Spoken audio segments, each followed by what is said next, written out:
debido proceso y es una garantía máxima en el marco del plazo razonable,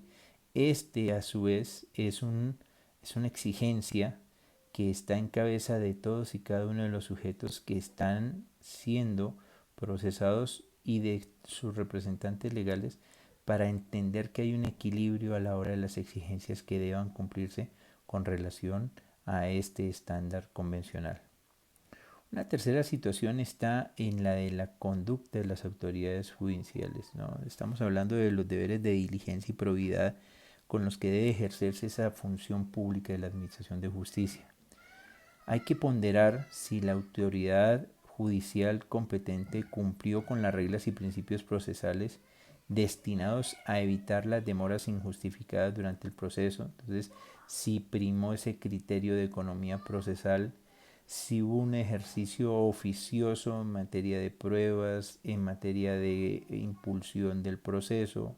si los institutos procesales que tienden a evitar la paralización o dilación de los juicios se emplearon, si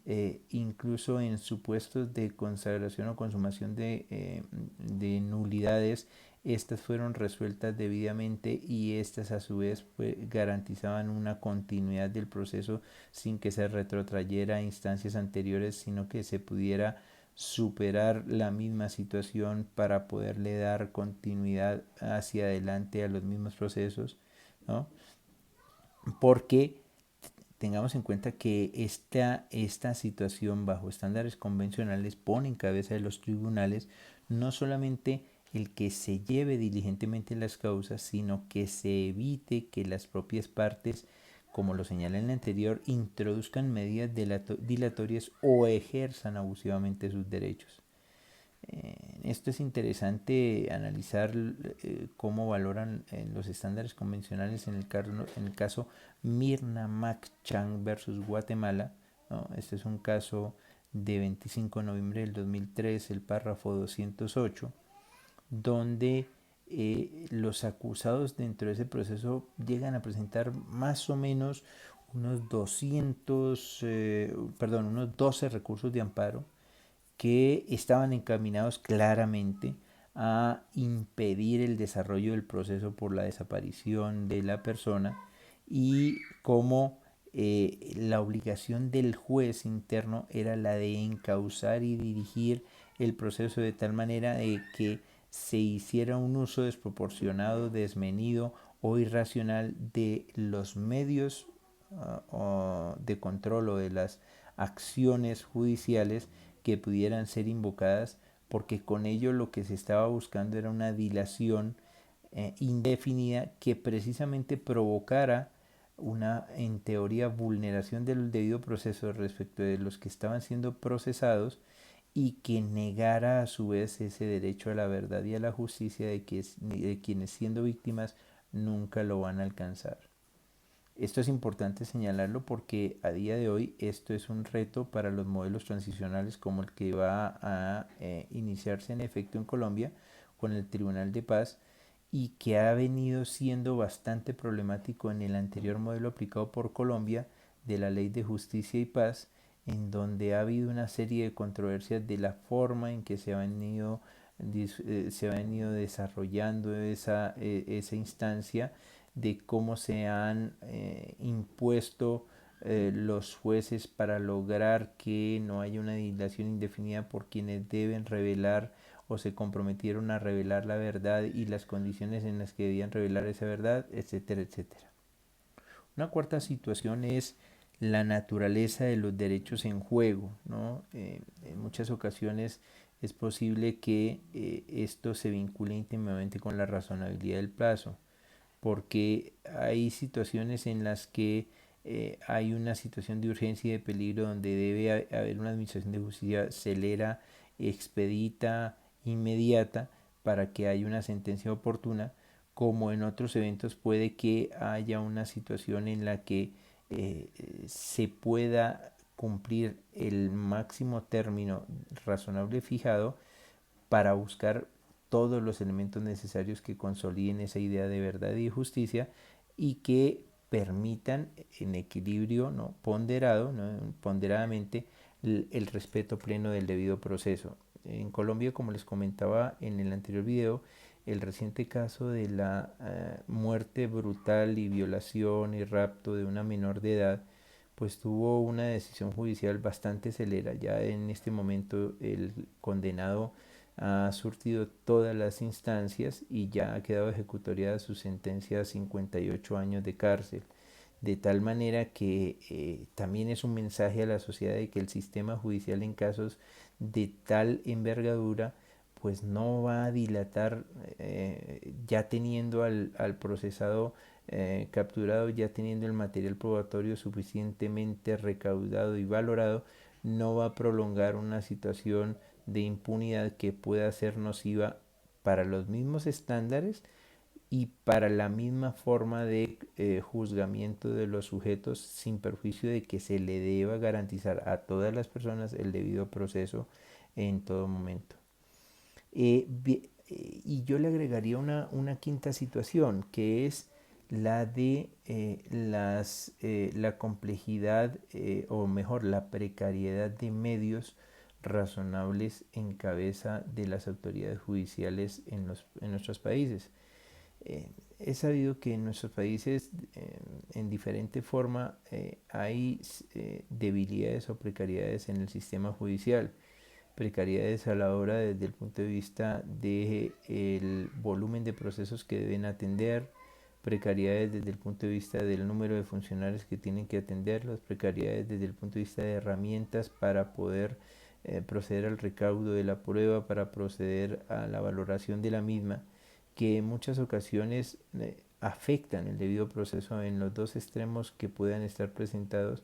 y que impiden que el ejercicio de la actividad judicial sea la que se espere desde el punto de vista de los estándares convencionales, porque para nadie es un secreto que hay jueces que en este momento estarán llevando unas 2.000 o 3.000 causas, y que su ritmo de producción humanamente no permita resolver esas 2.000 o 3.000 causas de manera inmediata, ni siquiera en el mediano plazo, y que en muchas ocasiones muchas de esas causas terminen no llevando a una resolución definitiva, con las implicaciones tanto para el encausado como para quien es la víctima, como para el sistema y la credibilidad del mismo modelo judicial o de la misma rama judicial o administración de justicia de cada país, que usualmente o periódicamente lleva, y ahorita que estamos en México, en Brasil y en Colombia en procesos electorales para la designación de nuevo presidente y de nuevos congresos próximamente, a que la solución la encontremos vía normativa. Entonces, sacar una norma para aplicar una descongestión que operará por 2 o 3 años, y descongestión que luego nuevamente nos va a tener en una situación de precariedad que no resuelve bajo los estándares convencionales. Y quizás aquí deba señalarse que en este evento, esta situación, lo que puede estar generando el desequilibrio es en la garantía al juez, al investigador, al instructor o al juez de la causa, de la aplicación del debido proceso, que también debe ser salvaguardada o protegida. Otra regla convencional es la del juez o tribunal competente, ese juez natural, quien debe ser respetado de la manera correspondiente. Y ese juez natural no puede ser variado. eh, en nuestro en nuestro continente esto ha sido bastante controvertido desde el punto de vista del juzgamiento por parte de tribunales penales militares, ¿no? Los casos de Argentina, casos de Chile, incluso casos en México sobre el juzgamiento de civiles por parte de la justicia penal militar, llevó a examinar si esto se correspondía con el estándar convencional, quién debe ser el juez natural, cómo puede atenderse a cierto tipo de fueros, cómo debe atenderse a cierto tipo de condiciones, y de qué manera ese juez natural puede o no juzgar a aquellos individuos que con las mismas garantías que se deben ofrecer para cualquier otro, porque no es el hecho de tener una justicia excepcional o una justicia especial que ponga en cuestión o que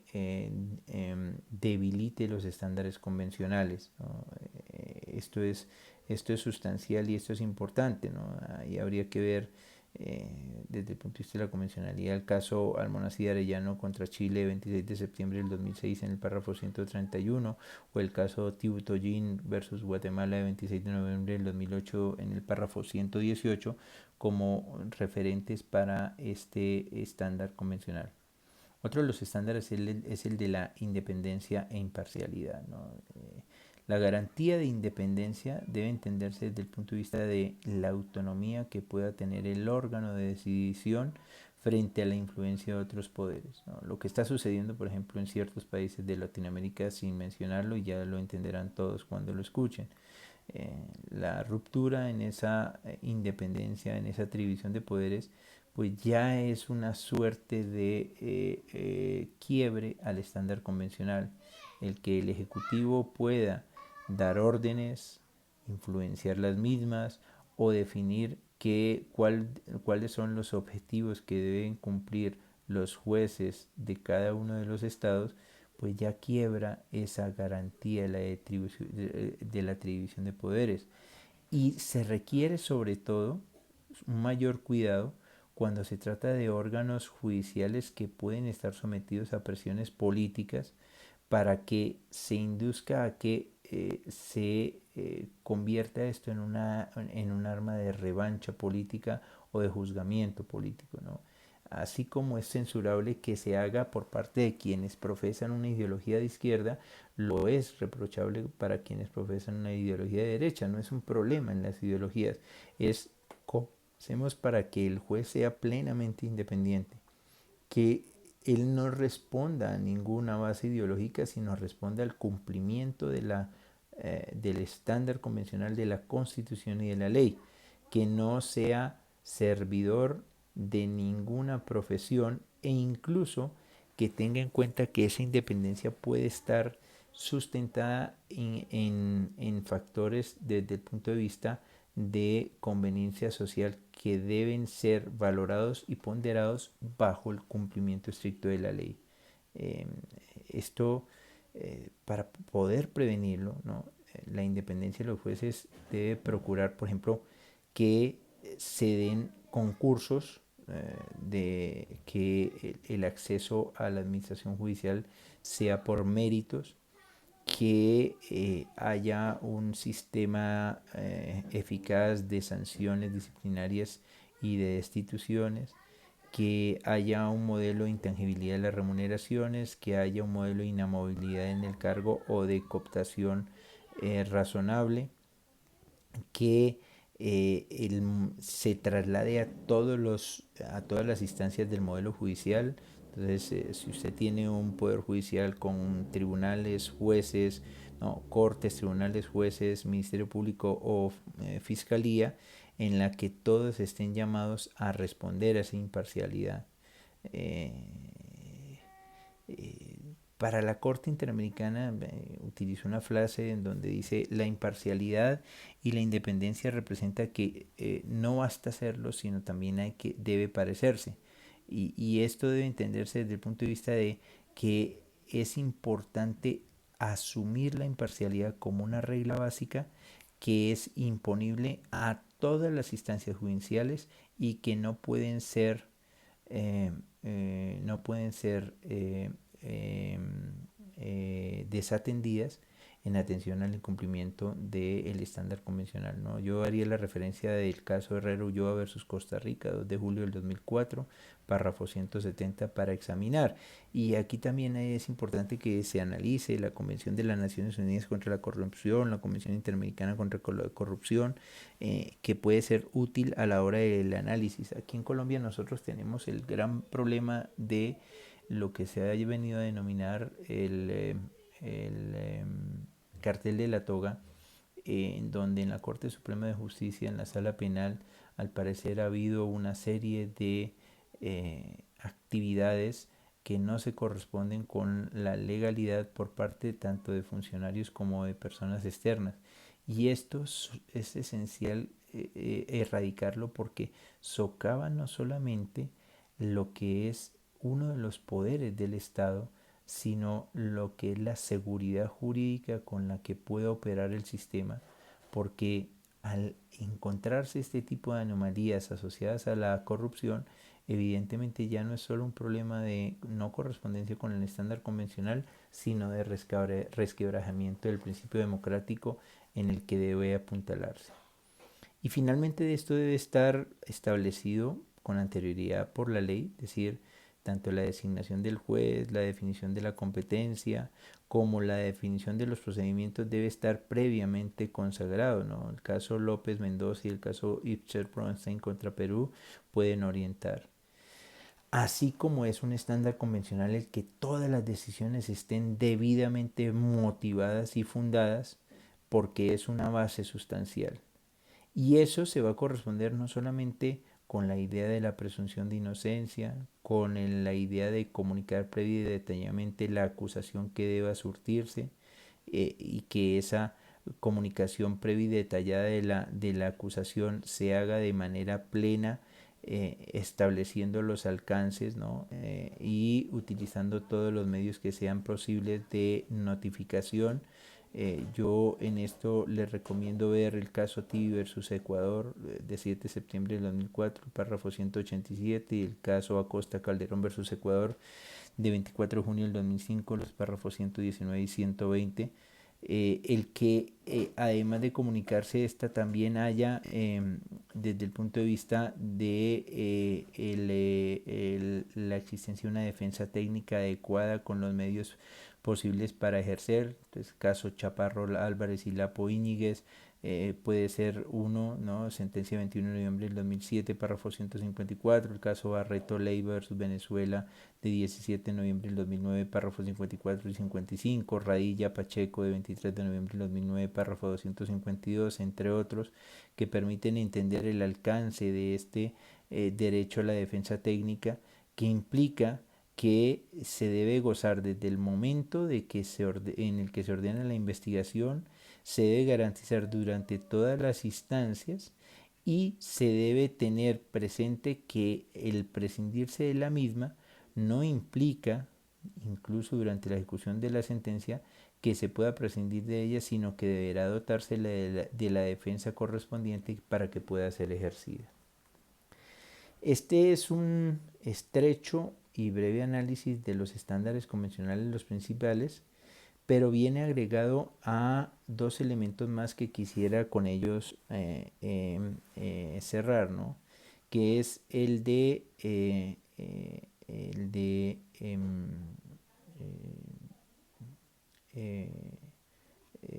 las garantías básicas internas dentro de los procesos penales, sobre todo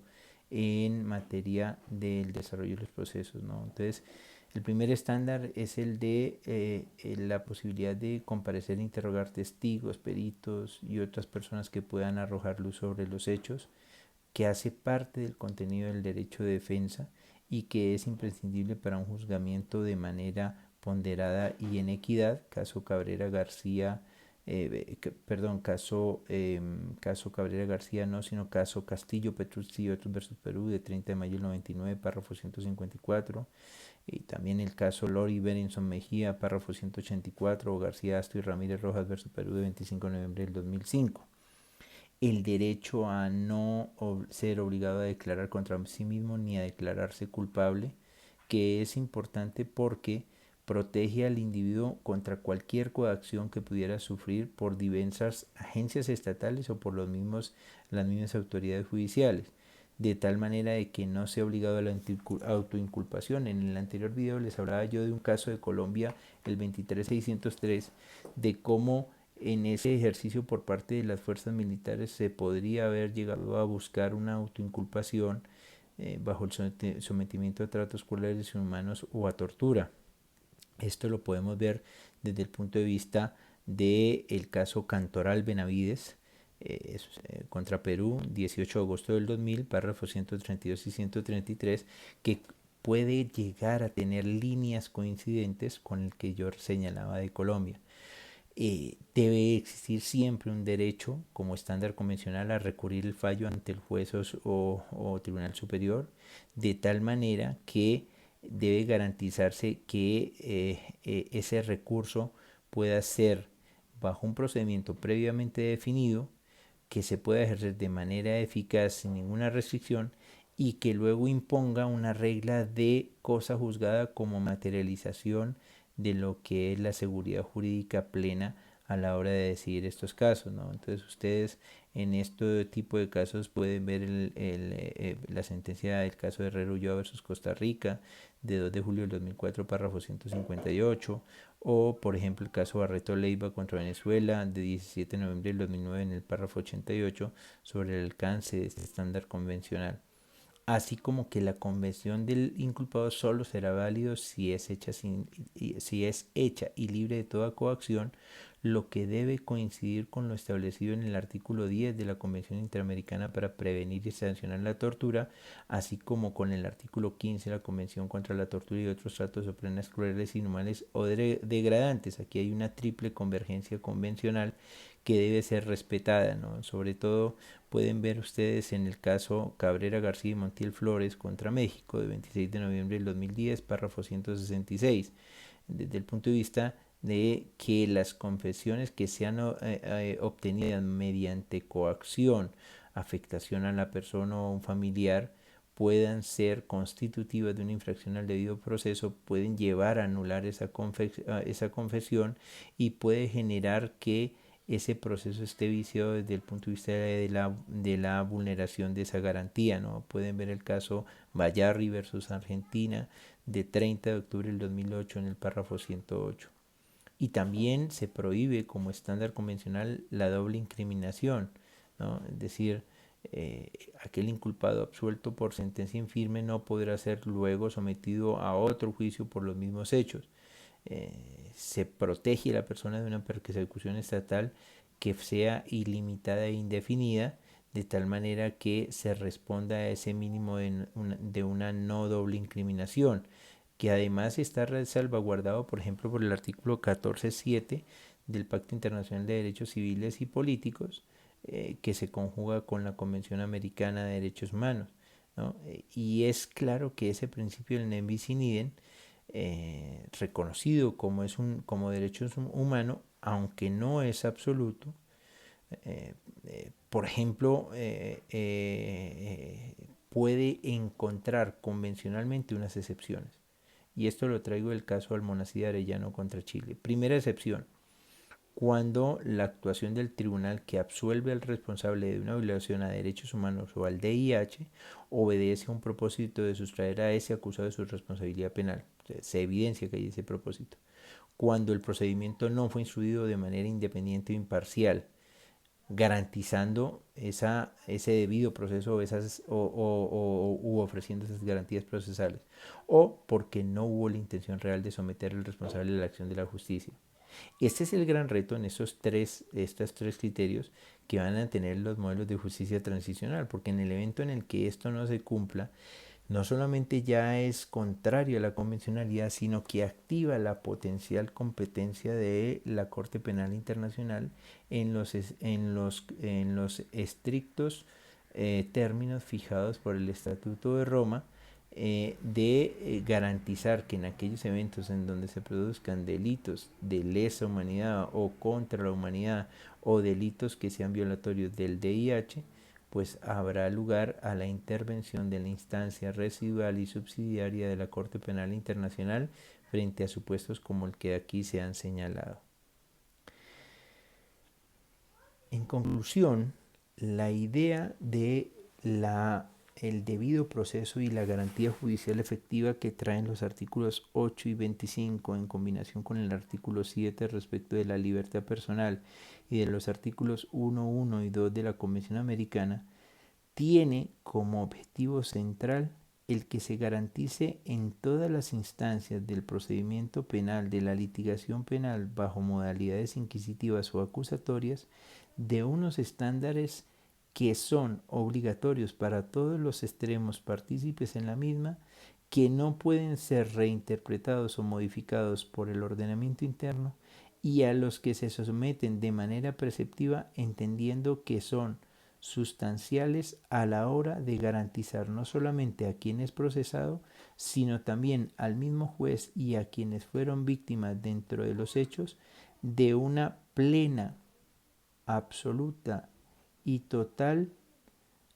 ponderación en la aplicación de las garantías procesales bajo estándares convencionales mínimos definidos.